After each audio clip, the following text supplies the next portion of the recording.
गोटे पंचम श्रेणी पिलार परीक्षार प्रश्नटीए पड़ीथिला। पार्थक्य दर्शाओ बो और मामा।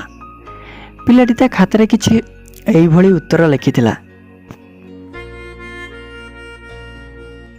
पॉइंट 1 बो एक आलुरी बालुरी निरीह विलुप्त प्राय प्राणी आ मामा स्कूटी ठारू उड़ा जहाज चलई जानिथिबा सब जानता जीवटीए।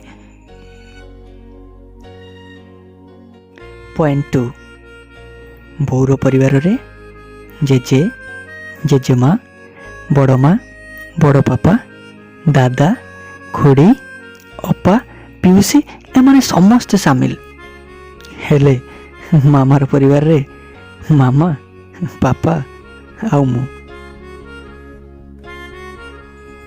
पॉइंट 3 बो पाहांतर उठे घर द्वार ओलाए गाधोई पाधोई ठाकुर पूजा करे गुरुजन को जुहार हुए रोसई करे किंतु मामा सकाळ उठे चा करे चा पिउ पिउ पेपर पढ़े मो पाई टिफिन करे प्रिपेयर करी मते नहीं स्कूल बस पाखरे छाड़े।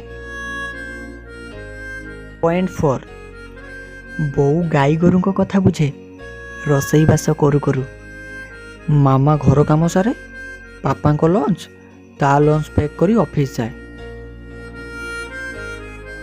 पॉइंट 5 संध्यार निद आसिले बो कहे सोई पड़ धन काली पाहांतर उठे देवी पढ़ीदेबू मामा किंतु नछड़ बंधा आजिर पाठ आज ही करू राति अध जाए जगिकी सेमती बसी।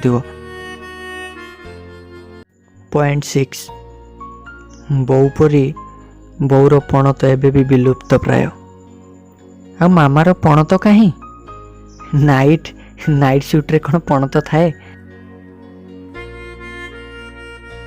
पॉइंट 7 बो भोट देला बेले बापा को पचारे कोउठी भोट देवी हेले मामा को पापा किछि कहबा को चेष्टा कले मामा कहे कुहनी मो भी बेस राजनीति बुझे मु ठीक जानी मते कोउठी भोट देवार अछि आ तुमको भी कहबिनी that is the secret ballot. Point 8 बौर रोसई घर आ मामार किचेन बौर रोसई घर पिठा पणा खीरी कानिका बेसर पत्रपड़ा आ मामार किचेन रे pizza cutlet fried rice soup cake.